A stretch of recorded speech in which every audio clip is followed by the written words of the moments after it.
Well, it's the last full day of February, but it's more like the middle of March today.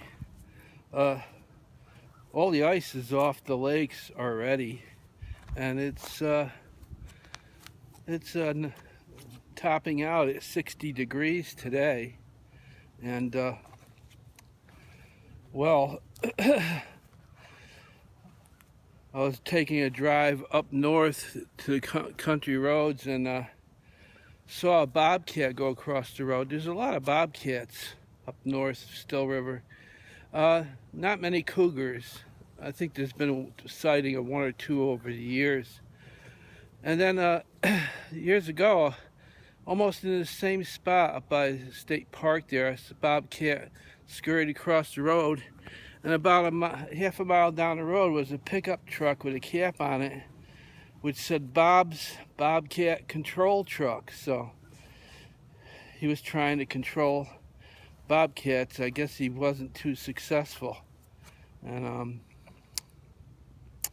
well, beginning of Easter preparations have already started. And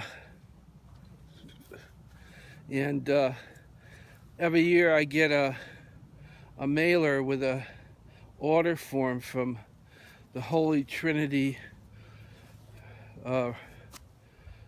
Eastern European Russian Orthodox Church. They have a sale where you could buy homemade kielbasi, Easter foods, babkas, pierogies of all different types, stuffed cabbages, and other ethnic foods that I couldn't pronounce half the names of them. Halushki, halupki.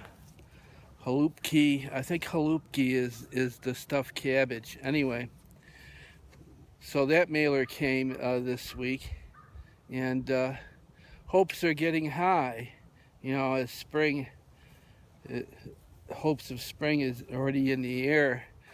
Kids are running around half crazed at the mall, and people are out walking, and there's no snow around or ice, so people are out at the parks walking, and kids scurrying around. And well,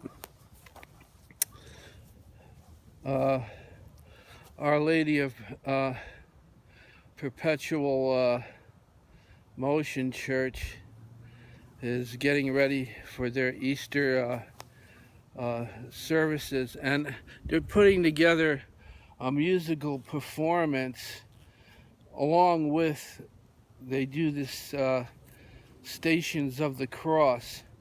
If you're Catholic in any way, they have different statues in certain churches placed around little tiny grottos of the Easter story, and it goes through it in pretty good detail. And they have this fellow Elwood who's like, he's a really good orator. I don't know how to say it because I'm not a really good orator myself. But he's good, but sometimes you have to bite your tongue to keep from smiling or laughing, because he does everything with really over-the-top emphasis and dramatic pauses and volumes and inflections and intonations, and it's pretty good. It's very entertaining, which is not supposed to be entertainment, but it turns out to be. So they decided to have, I think they're having a string quartet playing Samuel Barber's Adagio for strings, which is appropriate for it, and if you ever heard it. So that's getting underway in early spring in Still River.